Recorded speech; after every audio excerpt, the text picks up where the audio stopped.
नमस्कार दोस्तों, मैं हूं महेश और लेके आ गया हूं दोस्तों वैकेंसी की एक दूसरी वीडियो। और दोस्तों ये जो वैकेंसी आई हुई है ये आई हुई है दोस्तों join Indian coast guard, ministry of defence as navik, general duty navik, domestic branch and yantrik दोस्तों 2021 बैच है दोस्तों। ये एप्लीकेशन दोस्तों जो इससे स्टार्ट होना है ऑनलाइन एप्लीकेशन वो होना है दोस्तों 5 जनवरी से इसके दोस्तों ऑनलाइन एप्लीकेशन स्टार्ट हो जाएंगे। कब तक चलेंगे तो दोस्तों 10 बजे तक चलेंगे। कब तक चलेंगे दोस्तों 19 जनवरी 2021 तक ये फॉर्म अप्लाई होंगे। तो दोस्तों बहुत ही अच्छी वैकेंसी है और दोस्तों 12th बेस पे दोस्तों वैकेंसी है। किस बेस पे है? 12th बेस पे वैकेंसी है। तो बहुत अच्छी न्यूज़ है दोस्तों। तो चलिए शुरू करते हैं और जानते हैं दोस्तों इस पूरे नोटिफिकेशन को, ये जो आया हुआ है जॉइन इंडियन कोस्ट गार्ड का। चलिए दोस्तों स्टार्ट करते हैं। तो दोस्तों कुछ इस तरह से है और अभी आप देख सकते हैं कि मैं इस चैनल पे हूं दोस्तों। और दोस्तों ये इंडियन आर्मी का पेज है दोस्तों, इस पेज पे हूँ और इस पेज को मैं दोस्तों आप लोग को बताता हूँ। तो दोस्तों आप देख सकते हैं यहाँ पे कि एलिजिबल कैंडिडेट्स की बात कर लें कि एलिजिबल कौन है दोस्तों। तो मेल कैंडिडेट्स दोस्तों फॉर्म भरेंगे इसमें, मेल कैंडिडेट्स ही फॉर्म अप्लाई करेंगे दोस्तों इसमें। और इंडियन सिटीजन्स होगा वही। दोस्तों बात करें कि किस किस की वैकेंसी है तो दोस्तों नाविक जनरल ड्यूटी की है, नाविक डोमेस्टिक ब्रांच यांत्रिक की दोस्तों ये पोस्ट है। एजुकेशन क्वालिफिकेशन की यदि हम बात कर लें दोस्तों कि इसमें एजुकेशन क्या चाहिए है तो नाविक जो जनरल ड्यूटी है दोस्तों उसके लिए 10+2 चाहिए है। नाविक डोमेस्टिक ब्रांच के लिए सिर्फ 10th पास भी चलेगा, यांत्रिक के लिए भी 10th पास चलेगा। तो दोस्तों कुछ इस तरह से वैकेंसी है और बहुत बड़े पैमाने पर दोस्तों वैकेंसी आई हुई है। नोट की बात करें दोस्तों एजुकेशन बोर्ड होना चाहिए दोस्तों कोई भी। एज की बात करें दोस्तों कि इसमें एज कितनी है तो एज दोस्तों मिनिमम एज 18 है और मैक्सिमम 22 है इसमें दोस्तों एज। और दोस्तों यहाँ पे ये भी लिख दिया गया है कि जो जीडी में जाएंगे यांत्रिक में जाएंगे दोस्तों उनका डेट कितने से कितने के बीच होना चाहिए डेट ऑफ बर्थ। तो दोस्तों 1 अगस्त 1999 से 31 जुलाई 2003 के बीच उनका डेट ऑफ बर्थ होना चाहिए। और दोस्तों नाविक में जो जाएगा उसके लिए 1 अक्टूबर 1999 से 30 सितंबर 2003 के बीच उनका डेट ऑफ बर्थ होना चाहिए। दोस्तों छूट की बात करने की एज में किन किन को छूट मिलेगी तो दोस्तों किन किन को मिलेगी, SC ST को दोस्तों 5 साल की छूट है और 3 ईयर की छूट मिलेगी OBC नॉन क्रीमियर लेयर कैंडिडेट्स को। दोस्तों यहाँ हम वैकेंसी की बात कर लेते हैं और बहुत अच्छी वैकेंसी आई हुई है दोस्तों। नाविक की बात करें हम तो जनरल की 114 वैकेंसी है और EWS की बात करें 33 वैकेंसी है, OBC की 83 वैकेंसी है, ST की 7, SC की 23 और टोटल 260 है। डोमेस्टिक ब्रांच की बात करें दोस्तों 50 वैकेंसी है। यांत्रिक मैकेनिकल की बात करें तो 31 है, यांत्रिक इलेक्ट्रिकल की 7 है और यांत्रिक इलेक्ट्रॉनिक्स की 10 वैकेंसी है। तो दोस्तों बहुत अच्छी वैकेंसी आई हुई है जो आप फॉर्म फिल कर सकते हैं सिर्फ 10th और 12th से। तो दोस्तों इस तरह से वैकेंसी है। सिलेक्शन प्रोसीजर की बात करें दोस्तों किस तरह से आपका सिलेक्शन होगा तो दोस्तों सिलेक्शन होना है आपका 3 पार्ट में। दोस्तों आपका जो भी यहाँ पे होगा सिलेक्शन वो 3 स्टेज में होगा, स्टेज फर्स्ट, स्टेज सेकंड और स्टेज थर्ड और स्टेज फोर्थ दोस्तों। तो 4 स्टेजों में आपका सिलेक्शन होना है। स्टेज फर्स्ट की यदि हम बात करें दोस्तों कि स्टेज फर्स्ट में क्या होना है तो स्टेज फर्स्ट में दोस्तों रिटन एग्जामिनेशन होना है, ये बात हमको याद रख लेना है।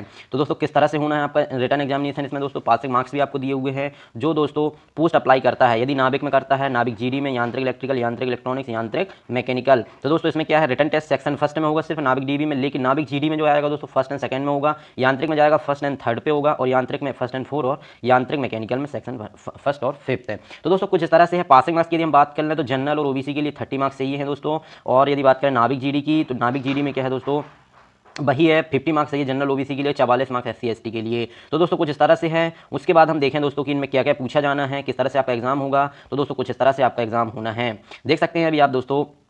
Details of various section of return examination आज फॉलो। सेक्शन फर्स्ट की बात करें हम दोस्तों तो मैक्सिमम मार्क्स 60 होना है। टाइम आपको 45 मिनट दिया जाएगा। टोटल क्वेश्चन 60 होंगे दोस्तों, जिसमें से मैथ के 20 क्वेश्चन होंगे, साइंस के 10 क्वेश्चन, इंग्लिश के 15, रीजनिंग के 10 और जीके के 5 क्वेश्चन होंगे।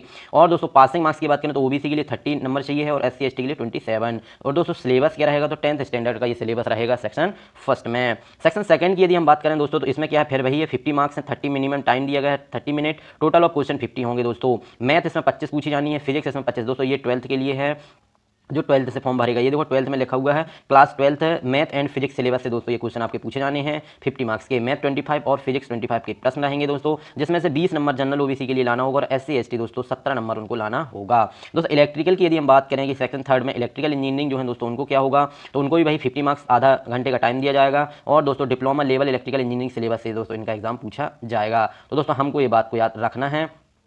और बहुत अच्छी न्यूज़ है दोस्तों यहाँ पे कि इस तरह से वैकेंसी आई हुई है। और दोस्तों हम आगे देखें कि आगे क्या होने वाला है। आगे क्या है दोस्तों ये देखते हैं question paper first second third and fourth fifth level पे दोस्तों ऑब्जेक्टिव टाइप ही पेपर होना है आपका। किस टाइप से ऑब्जेक्टिव टाइप पेपर होना है इस विशेष ध्यान रखना है हमको, ऑब्जेक्टिव टाइप पेपर होना है दोस्तों। बात करें यहाँ पे कि मार्क्स क्या होना है दोस्तों तो 12th और 10th बेस पे है दोस्तों। आप ये देखो लिखा हुआ है, आप पढ़ सकते हैं इस बात को दोस्तों। आगे हम देखें तो हायर मेरिट बनेगी दोस्तों। स्टेज सेकंड की बात देखो, स्टेज फर्स्ट में तो एग्जाम होना, स्टेज सेकंड में क्या होगा दोस्तों स्टेज सेकंड की यदि हम बात करें दोस्तों, based on the performance computer based examination online merit list will prepare e admit card for stage second issued as per the vacancies available the ratio decided by ICG if the candidate shortlisted for stage second will be required to upload additional documents as mention para 6 fourth. तो दोस्तों कुछ इस तरह से है। उसके बाद आपका दोस्तों स्टेज सेकंड में दोस्तों आपसे फिजिकल फिटनेस टेस्ट लिया जाएगा।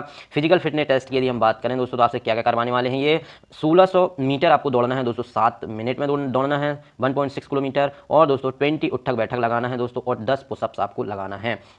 और बात करें दोस्तों डॉक्यूमेंट्स वेरिफिकेशन होगा, जिसमें आपको दो पास और फेल बता दिया जाएगा डॉक्यूमेंट्स वेरिफिकेशन में। जो जो आप डॉक्यूमेंट्स अप्लाई करते हैं वो आपका डॉक्यूमेंट वेरिफिकेशन होगा। तो दोस्तों उसके बाद हम आगे बढ़ें तो देखें दोस्तों, यहाँ पे मेडिकल एग्जामिनेशन भी होना है आपका। फिर स्टेज थर्ड आएगा। स्टेज थर्ड में दोस्तों आपको डॉक्यूमेंट वेरिफिकेशन होगा। उसके बाद दोस्तों फाइनल मेडिकल INS चेक का पास और फेल आपको बता दिया जाएगा मेडिकल में। स्टेज फोर्थ की बात करें दोस्तों, तो बस आपको क्या रह जाता है, फिर आपका पुलिस वेरिफिकेशन होता है दोस्तों। आपका कैरेक्टर जो था आपके, उस पर दोस्तों स्टेज फोर्थ आ जाता है कि आपका पुलिस वेरिफिकेशन होगा दोस्तों। उसके बाद ही आपको जॉब दी जाएगी। दोस्तों हाउ टू अप्लाई की बात करें कि आपको कैसे अप्लाई करना है, तो दोस्तों बहुत सिंपल है। आप 5 जनवरी से दोस्तों अप्लाई कर सकेंगे, और दोस्तों कब तक करेंगे, तो 19 जनवरी 2021 तक दोस्तों आप अप्लाई कर पाएंगे। उसके बाद देखें दोस्तों, तो डॉक्यूमेंट्स अपलोडेड करना है आपको दोस्तों। जो जो डॉक्यूमेंट्स यहाँ पे बोलेंगे वो डॉक्यूमेंट्स आपको यहाँ पे अपलोड करना है, ये बात आपको याद रखना है। एडिशनल डॉक्यूमेंट्स भी अपलोड कर सकते हैं। 12th मार्कशीट अपलोड कर सकते हैं। 12th क्लास सर्टिफिकेट दोस्तों कर सकते हैं। Additional document 12th class marksheet complete, 12th certificate completed. दोस्तों documents upload solid for stage second. तो दोस्तों यही सब इसमें लिखा हुआ है किस तरह से आप क्या क्या अपलोड कर सकते हैं। List of document to uploaded candidate short stage second. तो दोस्तों इस तरह से इन्फॉर्मेशन है। और एग्जामिनेशन फीस की यदि हम बात कर लें, एग्जामिनेशन फीस कितनी लगनी है, तो दोस्तों ये लगनी है 250 रुपये, 250 रुपये लगना है दोस्तों सिर्फ। तो ये बात हमको याद रखना है।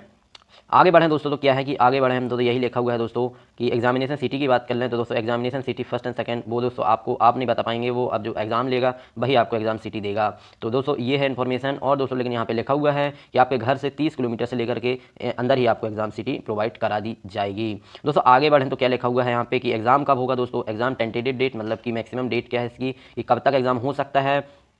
लगभग जो डेट है दोस्तों इसमें वो क्या लिखा हुआ है, मार्च 2021, मतलब कि एंड अप्रैल अर्ली मई 2021 में एग्जाम हो सकता है। अर्ली अगस्त 2021 कौन सा होगा, स्टेज थर्ड और फोर्थ। स्टेज फर्स्ट की बात करें हम तो मार्च 2021 में दोस्तों हो जाएंगे, विशेष ध्यान रखना। स्टेज सेकंड अप्रैल मई में होगा, और स्टेज थर्ड और फोर्थ होगा दोस्तों अगस्त 2021 में। तो दोस्तों बहुत जल्दी इसके एग्जाम भी हो जाएंगे दोस्तों। जैसे ही आप फॉर्म भरेंगे उसके 2 मंथ बाद आपके एग्जाम भी हो जाएंगे दोस्तों। रिजल्ट डिक्लेरेशन की बात करें दोस्तों, तो हम इस तरह से कोई रिजल्ट आएगा, जैसे बात करें result stage procedure from stage first to stage third access login to candidates. तो दोस्तों जब भी रिजल्ट आएगा आप साइट पर जाकर के चेक कर सकते हैं, और दोस्तों आपको मेल या ईमेल भी आपको आ जाएगा। List of document required each stage, दोस्तों इस डॉक्यूमेंट्स भी यहाँ पे लिखे हुए हैं किस किस को क्या डॉक्यूमेंट चाहिए। मेडिकल स्टैंडर्ड की बात करें दोस्तों, हमें यहाँ पे बहुत जरूरी हो जाता है। हाइट की बात कर लें तो दोस्तों 157 यहाँ पे हाइट चाहिए है, 157 सेंटीमीटर यहाँ पे हाइट चाहिए है। 5 सेंटीमीटर दोस्तों छूट मिलेगी। किन किन को मिलेगी, जो दोस्तों अरुणाचल प्रदेश, मणिपुर, त्रिपुरा इन जगहों पर रहते हैं उनको 2 सेंटीमीटर से लेकर 5 सेंटीमीटर की छूट दी जाएगी।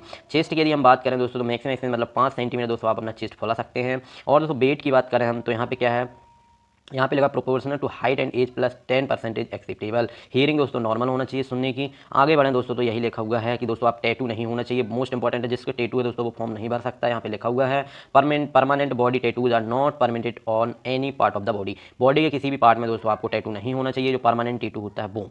दोस्तों आगे बढ़ें, ट्रेनिंग की बात करें कि आपको ट्रेनिंग कहाँ कहाँ दी जाएगी दोस्तों, तो जनरल गाइडेंस है। उसके बाद दोस्तों हम बात करेंगे इसमें पेमेंट की, कि पेमेंट कितनी मिलने वाली है। तो दोस्तों आगे देखते हैं पेमेंट यहाँ पे। दोस्तों ट्रैवल एक्सपेंस ST SC को दोस्तों ट्रैवल यहाँ पे दिया जाएगा, ये बात भी आपको विशेष ध्यान रखना है एग्जाम के लिए। पे पैक्स अदर बेनिफिट की बात करें दोस्तों, पेमेंट की बात करें हम कितना कितना मिलेगा, तो दोस्तों नाविक जनरल ड्यूटी में है, जो नाविक जनरल ड्यूटी में है दोस्तों उसे मिलेगा 21,700 रुपये लेवल 3 की सैलरी मिलेगी, प्लस डियरनेस अलाउंस मिलेगा based on nature of the duty place posting as per the premium regulation. Navik domestic की बात करें दोस्तों, इनको भी 21,700 रुपये दिया जाएगा लेवल 3 की सैलरी। लेकिन दोस्तों जैसे आप यांत्रिक में जाते हैं उसमें दोस्तों आपको मिलेगी 29,200 रुपये लेवल 5 की सैलरी, और दोस्तों डियरनेस अलाउंस और जो भी अदर अलाउंस हैं दोस्तों वो आपको मिलेंगे। तो दोस्तों ये बात हमको याद रखनी है कि इस तरह से पेमेंट इसमें मिलेगी। प्रमोशन भी होगा दोस्तों आपका, ये भी आपको विशेष ध्यान रखना है।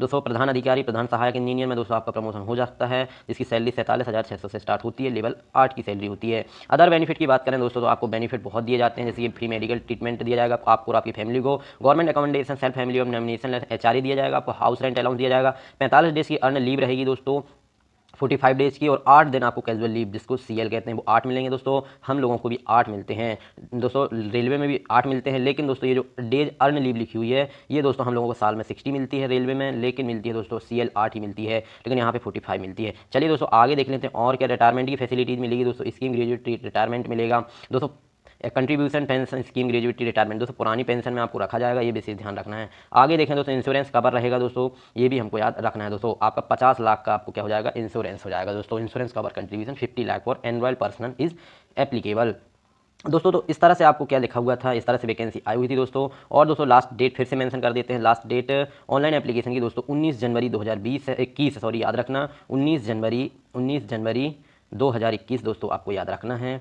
तो ये इसकी लास्ट डेट हो जाएगी दोस्तों। मिलते हैं। तो दोस्तों ये था अपना कोस्ट गार्ड का दोस्तों जो हमने अभी देखा वैकेंसी जो आई हुई थी। उसके बाद दोस्तों पल पल की अपडेट के लिए आपको कुछ नहीं करना है दोस्तों, चैनल को सब्सक्राइब करके रखना है। तो दोस्तों आज की वीडियो में बस इतना ही, मिलते हैं नेक्स्ट वीडियो में, तब तक के लिए बाय।